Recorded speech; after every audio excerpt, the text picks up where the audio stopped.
Bonjour à tous, je suis très heureuse de vous retrouver pour ce nouveau numéro de Paris Studio. Aujourd'hui, l'émission que nous vous proposons sera une ode à l'art, la culture, la littérature, le voyage, l'amour. Il sera aussi question des liens entre la Chine et la France, mais sur le volet sensible. Et pour cela, nous allons retrouver dans quelques instants Christine Cailleul, philosophe, auteure et fondatrice d'Ishuba, qui nous parlera de son actualité et des liens passionnels qu'elle entretient avec la Chine, le tout dans un lieu splendide, le petit salon vert de Boucheron à l'hôtel d'Edelbach, que nous remercions de nous accueillir.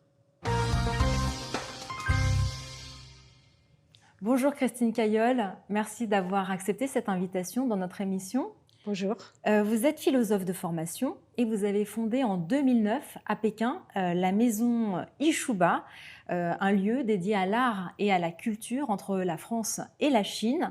Vous êtes aussi l'auteur de nombreux ouvrages et vous venez de publier votre premier roman, L'amour est un thé qui infuse lentement aux éditions Hervé Chopin. Enfin, vous êtes à l'origine d'une nouvelle exposition au musée Guimet à Paris, Bon baiser de Pékin, c'est son nom. C'est une exposition qui célèbre le 10e anniversaire du prix de l'art contemporain Ishuba. Nous avons beaucoup de sujets à discuter ensemble aujourd'hui puisque vous avez une actualité très riche et vous avez de nombreuses casquettes et beaucoup de choses à partager avec nous. Mais pour commencer, je pense qu'on va commencer par parler de la Chine, puisque ce sera un peu le fil conducteur de cette émission. Est-ce que vous pourriez nous dire ce qui vous a amené en Chine ? C'est l'amour qui m'a amenée en Chine. Non pas l'amour pour la Chine à l'époque, parce que je ne connaissais pas du tout la Chine et pour être honnête, je n'avais pas du tout envie d'y aller. Mais il se trouve que c'est l'amour qui m'y a conduit, c'est-à-dire un homme qui est devenu à Pékin mon mari. Je me suis mariée en Chine. Et c'est en suivant l'homme que j'aime et qui, lui, connaissait très bien la Chine et avait déjà vécu, que en fait, j'ai accepté cette invitation en toute confiance, avec un peu de peur au début. Et puis l'amour pour mon mari, puis l'amour pour la Chine s'est installé progressivement. Et c'est une histoire absolument, pour moi, extraordinaire. Et donc ça fait plus de 20 ans. Ça fait 20 ans, oui. Ouais. Alors, beaucoup d'expatriés qui ont vécu en Chine ont ressenti un sentiment d'altérité complète. Est-ce que c'est un sentiment que vous partagez ? Est-ce que vous pourriez nous dire en quoi la découverte de la Chine a modifié votre regard sur le monde ? Alors, ma position est un peu particulière par rapport à des expatriés parce que, en fait, depuis 20 ans, je navigue entre la Chine et la France, avec un pied en Chine et un pied en France. Donc, ce sentiment d'altérité, bien sûr, la Chine est étonnante et elle m'a beaucoup surprise par beaucoup d'aspects, on va en parler. Mais en même temps, j'ai trouvé beaucoup de points communs, de consonances. Donc, le fait d'être, si vous voulez, sur cette passerelle entre Chine et France fait que l'altérité est aussi comblée par on se sent cousin à un certain moment. Et c'est ça qui m'intéresse, si vous voulez. À la fois le bain dans l'altérité et puis la reconnaissance de points communs qui font qu'on se sent proche. Mais la Chine vous a transformé ? La Chine, est-ce qu'elle m'a transformée ? En tout cas, elle a modifié le regard que j'avais sur le monde. Alors, on va revenir maintenant sur vos activités. Elles sont nombreuses. Vous avez donc fondé Ishuba. On va commencer par ça. C'était en 2009 à Pékin. C'est une résidence d'artistes, mais bien plus encore, peut-être un pont entre la France et la Chine. Vous allez nous expliquer tout ça. Quel était votre objectif lorsque vous avez lancé cette initiative ? Ce n'était pas un objectif, c'était une intuition. Et moi, j'ai tendance à suivre mes intuitions, à les écouter. Et cette intuition, c'était une évidence, si vous voulez le dire. À travers l'art, à travers les artistes, on construit des liens émotionnels, sensibles, de culture entre les pays, entre les civilisations qui sont extrêmement précieux. Et pour ça, il faut inviter des jeunes, des artistes à vivre la Chine pour les Français et à vivre la France pour les Chinois. Et c'est ce vivre qui m'intéresse. C'est-à-dire que, vous avez compris, c'est vraiment une dynamique de compréhension de l'intérieur. La Chine de l'intérieur, la France de l'intérieur. Et non pas à travers l'écran la vitrine ou des clichés instantanés. Oui, parce qu'alors des artistes français se rendent à Pékin, Oui. mais également des artistes chinois viennent en résidence à Paris. Le prix Ishuba tel nous l'avons conçu au départ avec donc le président d'Ishuba, Henri-Claude Cousseau, consistait d'abord à faire venir des artistes français en Chine. Ça nous paraissait évident qu'il fallait que les jeunes pousses, les jeunes talents français viennent dans ce pays qui était en train de devenir la première puissance du monde et la première puissance aussi culturelle du monde. Donc, pour des artistes français, il fallait aller en Chine. Et puis très vite, la réciprocité s'est imposée. Donc, ça a aussi du sens que des artistes chinois viennent par notre intermédiaire, par le dispositif qu'on a mis en place, qu'ils puissent venir aussi vivre la France de l'intérieur. Alors, vous suivez des artistes français, chinois, mais d'autres pays encore depuis de nombreuses années, notamment depuis la création d'Ishuba à Pékin. On sait que les Chinois ont très rapidement et avec un grand succès connecté à l'art contemporain international. Qu'est-ce que la créativité des artistes chinois apporte à la scène artistique internationale d'après vous aujourd'hui ? Moi, je pense que ce que les artistes chinois apportent, non pas à la scène internationale, mais je dirais à la culture. Les artistes chinois apportent quelque chose qui est tout à fait particulier, qui est un autre rapport au temps, à l'espace, et je dirais aussi en termes de médium à leur tradition. Parce que c'est vrai que nous nous intéressons particulièrement aux artistes qui sont ce que j'appelle moi des poètes, et donc qui sont de près ou de loin en relation avec leur propre tradition, que ce soit à travers la technique de l'encre, du papier, du pinceau. Donc ce ne sont pas des artistes traditionnels, ce sont bien des artistes qui osent aborder en fait des nouveaux langages, mais si vous voulez, à travers un dialogue particulier avec la grande tradition chinoise, qui est non seulement la calligraphie, mais la grande peinture de paysage, le travail sur le papier, le travail sur l'encre. Et ça, je trouve ça absolument passionnant. Les artistes français qui se rendent en Chine découvrent souvent ce pays pour la première fois. Oui. Qu'est-ce que le fait de se trouver en Chine leur apporte, d'après ce que vous avez pu constater, discuter avec eux ? Les artistes français, quand ils arrivent chez nous à Pékin, on leur donne d'abord une bicyclette. Vous savez, on n'est pas loin de la cité interdite, dans le vieux Pékin. Donc, qu'est-ce qu'ils font ? Ils se promènent, ils se baladent à vélo dans les routons. Et ils découvrent une sorte moi, ce que j'appelle un autre rythme, le rythme pékinois, qui est un rythme à la fois rapide, mais aussi assez lent. Et ils découvrent le grand ciel bleu l'hiver de Pékin. Et puis, ils découvrent une convivialité, je dirais une simplicité qui leur donne une très grande liberté intérieure. Et donc, je crois que c'est ça qu'on offre. Si vous voulez, pendant 3 mois, vous sortez de votre petit monde. Nos mondes sont toujours petits, on est toujours les trois dans nos mondes. Et ce que permet cette résidence à Pékin, c'est de sortir son monde, de l'élargir. Et moi, la première chose que je dis aux artistes, c'est prenez du temps et allez vous promener dans les jardins. Alors, on va revenir maintenant sur votre actualité plus chaude. Il y a un roman, donc, et puis cette exposition au musée Guimet, qui est, je le rappelle, le musée qui possède la plus riche collection d'art asiatique d'Europe. Mais avant de parler plus en profondeur de l'exposition, qui présente donc les œuvres des artistes du prix de l'art contemporain Ishuba au musée Guimet, je vous propose de regarder ensemble notre reportage.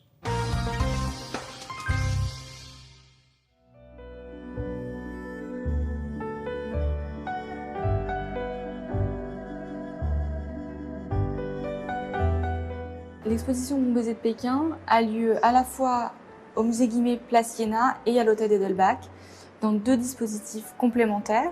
Le premier à Place Iéna sur un échange entre les artistes autour de cartes postales qu'ils ont créées et qui se sont écrits entre artistes. Et à l'hôtel d'Edelbach, une exposition plus classique de 20 artistes du prix. les artistes ont choisi chacun une œuvre ou 2 œuvres qu'ils ont réinterprétées.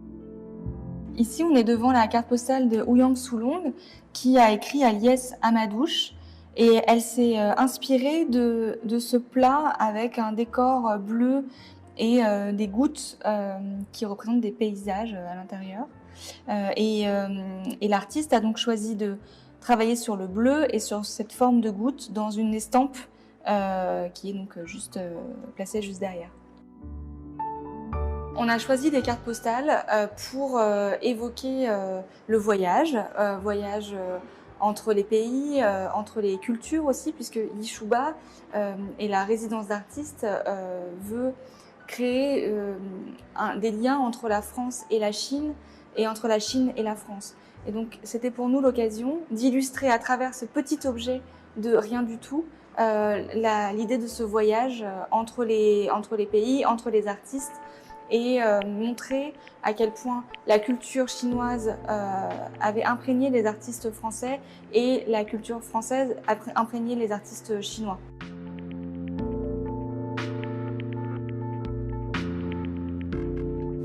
Dans cette scénographie de Jennifer Doudnel, qui est très intimiste, assez douillette et assez sombre, donc cet artiste a décidé de créer des modules pour présenter les œuvres et pour donner cette idée d'effort pour aller vers les œuvres. La neige comme fil conducteur est une œuvre faite par Jonas Delay en 2020 lors de son voyage pour sa résidence à Pékin, à la Maison des Arts de Yishuba. Il a fait le choix de prendre le transsibérien pour voyager de Paris à Pékin. Et la pellicule que nous voyons ici est le fruit des photographies qu'il a prises au cours de son voyage. Ça lui a permis de prendre le temps de s'immerger dans la culture chinoise. Et le train, c'est vraiment l'idée de faire un effort pour aller vers l'autre. Et je crois que c'est ce qui représente toute l'histoire de la résidence Yishuba, faire l'effort d'aller vers une autre culture.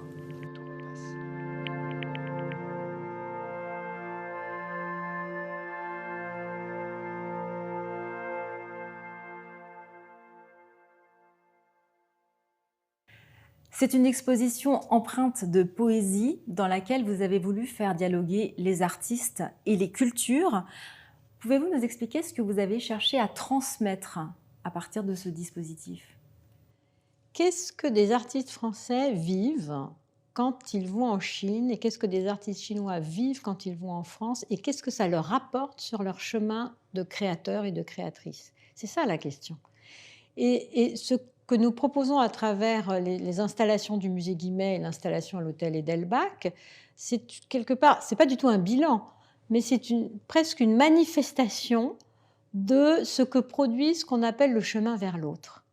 3 mois à la découverte d'une civilisation qui n'est pas la mienne, comment est-ce que ça nourrit dans mon chemin créateur de nouvelles idées, de nouvelles techniques et quelque part, comment ça ouvre des possibles. C'est ça qui est intéressant, c'est-à-dire qu'on a tellement peur de la relation à l'autre aujourd'hui qu'il nous paraît vraiment essentiel de montrer, mais regardez, vous avez plein d'artistes qui font ce chemin vers l'autre, et qu'est-ce que ça produit chez eux? C'est très fécond, il y a une fécondité du chemin vers l'autre. Donc vous avez cherché finalement à retranscrire l'esprit d'Yishuba. Exactement, retranscrire l'esprit des artistes au travail, retranscrire l'ambiance dans l'atelier. Ce moment où j'ouvre la porte de l'atelier et je vois que, vous voyez, ce n'est pas une exposition, c'est une expérience d'un travail en cours. Alors le voyage est très présent dans cette exposition, le temps aussi. D'ailleurs, ce n'est pas un hasard si les artistes ont utilisé les cartes postales pour échanger, alors qu'ils auraient pu s'envoyer des mails. Est-ce que vous pouvez nous expliquer l'importance justement du voyage et du temps dans l'exposition? L'exposition s'appelle Bon baiser de Pékin, ça fait référence aussi au thème de la correspondance et de la carte postale. C'est-à-dire que ce sont des hommes et des femmes qui ont en commun d'avoir fait le grand voyage et qui ont en commun aussi d'avoir pris le temps de la maturation, que ce soit en France et en Chine. Et ça, c'est très important pour moi et pour nous à Ishuba, parce que si vous voulez, l'art n'est pas une question d'instant, l'art est une question de durée. Et moi, j'étais tellement frappée en Chine par cette tension qu'il y a entre le temps long et le temps court, que ça m'a donné, si vous voulez, l'idée de dire les artistes peuvent vivre aussi selon ce temps long, ce temps de la profondeur, et ce temps court qu'est le temps de l'échange. Et quelque part, une carte postale, ça rend compte à la fois d'un temps très court, parce que bon baiser de Pékin, je t'embrasse, salut, je pense à toi, mais ça renvoie aussi à une expérience, qui est l'expérience du voyage. Et ça, on est dans un temps long. Donc voilà, on rend compte de ça à travers, on va dire, le prétexte de la carte postale. Et justement, vous étiez déjà intéressé à cette question du temps en Chine. Vous aviez publié un ouvrage qui s'intitulait « Pourquoi les Chinois ont-ils le temps ?»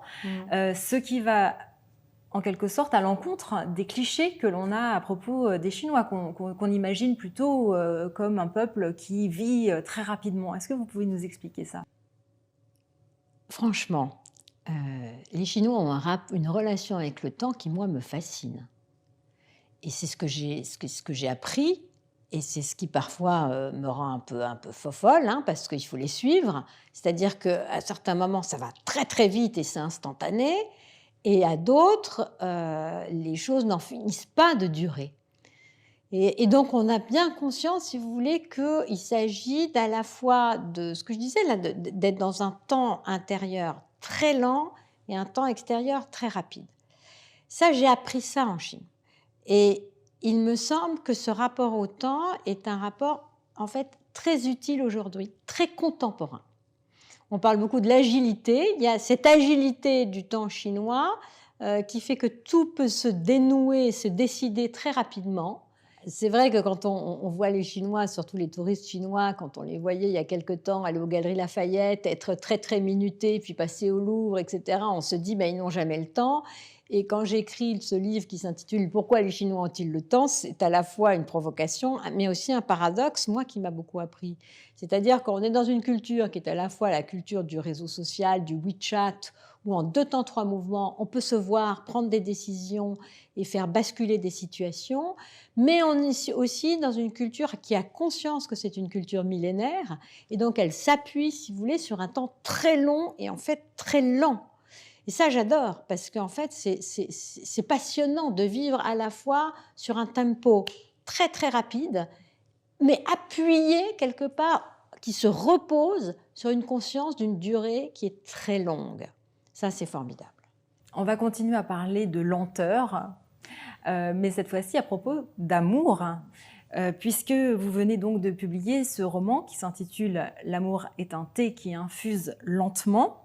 Il y a une grande curiosité, il me semble, de la part des Occidentaux concernant l'amour en Chine. C'est un thème qui n'est pas tellement évoqué, il me semble. On parle beaucoup des relations d'affaires en Chine, on parle beaucoup aussi de la famille. C'est un sujet qu'on connaît assez bien en Occident, mais assez peu de l'amour. Est-ce que c'est ce qui vous a poussé à écrire ce roman ? En fait, ce qui m'a poussé à écrire ce roman, c'est d'écouter ce qui se passait, ce qui se disait dans mon entourage proche, avec des amis, dans les routons de Pékin, où je crois que j'occupe un poste d'observation qui est assez intéressant, puisque en écoutant, en parlant chinois, en écoutant ce qui se dit, à un moment donné, ce qui m'intéressait vraiment, c'est de laisser, à travers ma voix, bien sûr, parler les Chinois. Parce qu'on parle beaucoup des Chinois, mais quand est-ce qu'on les écoute? Quand est-ce qu'on entend leur voix? Quand est-ce qu'on écoute leurs propres histoires? Et à travers mes différents essais, j'ai essayé de dire des choses sur la culture, les proverbes, le rapport au temps, le rapport aux images. Et je me suis dit qu'en fait, une histoire d'amour, ça condense des tas de relations. Et la relation d'amour, elle permet de traiter énormément de questions de difficultés interculturelles, de rapport à la famille, de rapport à l'argent, de rapport aux préjugés. Donc, en fait, cette histoire d'amour me permet, si vous voulez, par la fiction, de dire beaucoup plus de choses que je ne peut-être le pourrais le faire à travers des essais. Oui, et c'est vrai qu'il y a vraiment une histoire d'amour au centre de ce roman, mais il y a aussi une déclaration d'amour à la Chine, il m'a semblé. Une Chine que vous décrivez avec beaucoup de détails, beaucoup de finesse, à travers le regard de ce jeune Chinois, puisque vous composez le récit à la première personne en incarnant donc ce personnage. Vous avez très bien réussi, je trouve, à restituer l'atmosphère très particulière de Pékin. Ça m'a beaucoup amusée de me dire... Oui, on sent que vous avez mis beaucoup de vous-même. Ben, je me suis dit, je vais me mettre dans la peau d'un Chinois. Donc, si vous voulez, moi qui suis une femme française qui n'a rien à voir avec un Chinois, je me mets dans la peau d'un Chinois et j'espère que ça sonne juste. Un Chinois de 21 ans. Et un jeune Chinois qui tombe follement amoureux, à qui il arrive beaucoup de choses. Et je dirais que ça fait, si vous voulez, ça fait partie des choses, d'abord, que le roman, la fiction rend possible, donc pourquoi s'en priver, mais je dirais de manière plus profonde, c'est pour moi l'idée que ça veut dire quoi se mettre à la place de l'autre. C'est quelque chose qui n'est pas facile à faire. Ça veut dire quoi se mettre dans la peau de l'autre. Et je crois que on peut appeler ça l'empathie, la sympathie, mais à un moment donné, si vous voulez, par rapport à ce que j'ai fait auparavant dans mon existence, dire « je » en me mettant à la place d'un Chinois, c'est quand même quelque chose d'assez révolutionnaire pour moi, assez audacieux. Et voilà, j'espère que les Chinois vont se retrouver à travers ce personnage. Et d'ailleurs, est-ce que vous avez eu des retours d'amis chinois qui ont... J'ai eu quelques retours. Lire J'en ai peu pour l'instant parce que le livre n'est pas encore traduit en chinois. Oui. Mais les quelques retours que j'ai ça a dû les amuser. Sont plutôt très touchés de voir que à travers un certain registre, à travers un ton, je crois que j'arrive à percevoir quelque chose de ce qu'on peut appeler l'âme chinoise. Alors, dans le livre, vous racontez la rencontre entre donc, ce jeune Chinois, Chao, et une femme française, Inès, qui vont donc vivre une histoire d'amour improbable. En chinois, ça se nomme yuanfen, il y a un terme pour désigner ce type de rencontre. Ça se traduit officiellement, j'ai envie de dire, par rencontre prédestinée voulue par le ciel. Est-ce que vous pourriez nous expliquer ce concept, qui est d'ailleurs présent également dans l'exposition à Guimet? Mais je ne peux pas expliquer yuanfen. On ne peut que le vivre. Oui. Très vite, j'ai entendu, en commençant à parler chinois, avec les Chinois, une rencontre avec un artiste, et puis qui me dit « yo yuanfen ». Alors j'ai dit « ça veut dire quoi, il y a du yuanfen » C'est pas réservé à la relation amoureuse, c'est réservé à une sorte de rencontre.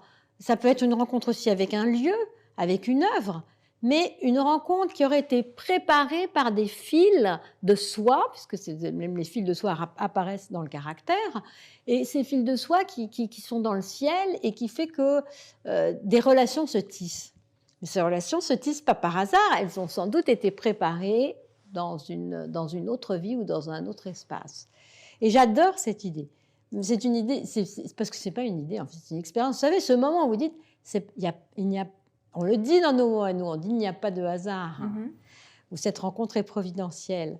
Mais j'aime le fait que dans la culture chinoise, ce yuanfen soit très présent, de manière très populaire, et en fait, il désigne une rencontre avec les gens, la vie, les lieux, qui est avant tout miraculeuse. Sur tous les fronts, vous cherchez à rendre intelligible la culture chinoise auprès des Occidentaux. C'est d'ailleurs en quelque sorte ce que vous faites aussi dans ce livre. On ne regarde pas une œuvre de la même manière selon le pays d'où l'on vient. C'est un sujet que vous aviez d'ailleurs précédemment traité dans un de vos ouvrages qui s'intitulait « À quoi pensent les Chinois quand ils regardent Mona Lisa ?» Est-ce que vous pouvez nous en dire plus ? La question du regard est une question absolument essentielle. À partir de quoi on regarde ? C'est quand je regarde une œuvre, quand j'ai fait l'exercice avec mon ami le professeur Wu Hongmian en écrivant « À quoi pensent les Chinois en regardant Mona Lisa », on s'est rendu compte qu'on ne voyait pas du tout la même chose. Mais ça, c'est une évidence. Vous et moi, si on regarde peut-être Mona Lisa ou même une autre toile, on ne verra pas tout à fait les mêmes choses. Ce qui est intéressant, c'est ce sur quoi nous nous appuyons pour regarder. Et pas simplement les lunettes que nous portons, mais le socle culturel sur lequel nous appuyons pour regarder. Ce qui était amusant dans À quoi pensent les Chinois en regardant Mona Lisa, c'est qu'ils commençaient à me dire « Mais c'est quoi toutes ces crucifix, tout ce sang, tous ces gens malheureux qu'il y a dans l'art occidental à travers l'art judéo-chrétien ?» Je trouve ça effrayant. J'ai adoré cette remarque parce que pour moi, c'était absolument pas effrayant. Et dans une descente de croix de Van der Weyden, il y a une beauté. Je vois pas d'abord le sang, je vois d'abord des couleurs, des formes et une sorte de dramatisation qui m'intéresse. Donc, on voyait qu'on n'est pas appuyé sur les mêmes socles. Et donc, le regard, sur quoi s'appuie-t-il? Et je crois qu'aujourd'hui, si vous voulez, quand on regarde une œuvre d'art, c'est aussi une question à se poser, mais c'est aussi une question à se poser quand on regarde un pays, quand on regarde une civilisation, quand on regarde tout simplement. Sur quoi nous appuyons-nous pour regarder et pour après dire ce que nous disons sur ce que nous voyons? Je crois que c'est un exercice de discernement qui est très utile. C'est à peu près où je voulais en venir. Et on parle souvent de biais d'ailleurs. On regarde toujours avec effectivement ce qui nous constitue. Et il est difficile de regarder ce qu'il se passe chez les autres avec un regard qui vient de notre propre culture.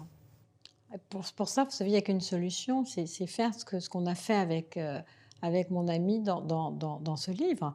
C'est dire, qu'est-ce que tu vois ?